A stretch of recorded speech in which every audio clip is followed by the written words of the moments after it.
राधे राधे, जय श्री कृष्णा। दोस्तों, आज हम चर्चा कर रहे हैं कि भगवान श्री कृष्ण की पत्नी रुक्मिणी की मृत्यु किस प्रकार से हुई थी, किस प्रकार से रुक्मिणी जी ने अपने देह का त्याग किया था। तो चलिए प्रारंभ करते हैं आज का वीडियो। और वीडियो पसंद आए तो इसे लाइक और शेयर जरूर कीजिएगा। सबसे पहले मैं आपको बता देती हूँ कि रुक्मिणी जी भगवान श्री कृष्ण की प्रथम पत्नी थी। भगवान श्री कृष्ण ने पहला विवाह रुक्मिणी जी से ही किया था। रुक्मिणी जी एक राजकुमारी थी। वह विदर्भ देश के राजा भीष्मक की पुत्री थीं।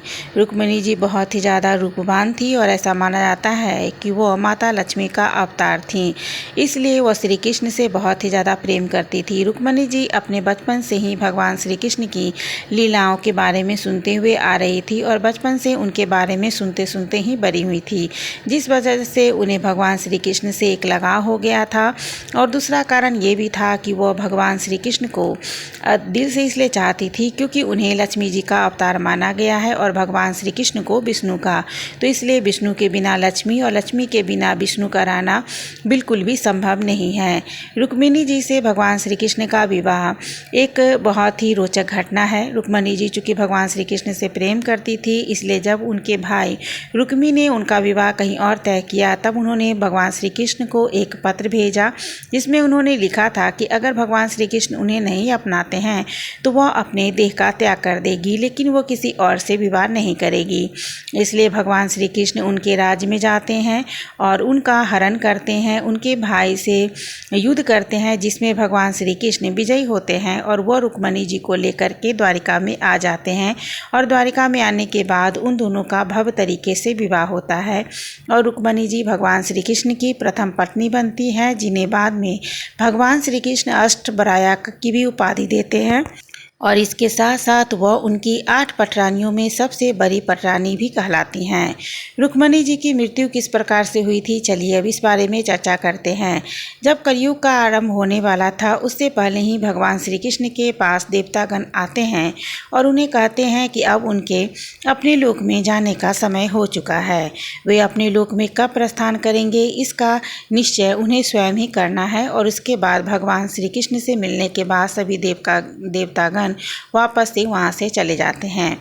भगवान श्री कृष्ण एक पेड़ के नीचे विश्राम करते रहते हैं। जरा नाम की एक बहेलिया उन्हें तीर मारता है। दूर से उसे लगता है कि यह हिरण की आंखें हैं और वो जो बाण है वो भगवान श्री कृष्ण के तलवे में जाकर के लगता है। इसी को बहाना बना करके भगवान श्री कृष्ण इस लोक को छोड़ करके अपने लोक में चले जाते हैं।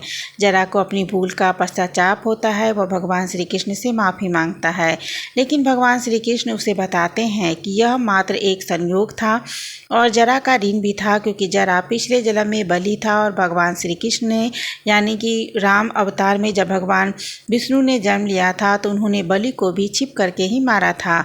उसी का ऋण उतारने के लिए इस जन्म में भगवान श्री कृष्ण को भी जरा के तीरों का सामना करना पड़ा है। उसके बाद भगवान श्री कृष्ण प्रस्थान कर जाते हैं।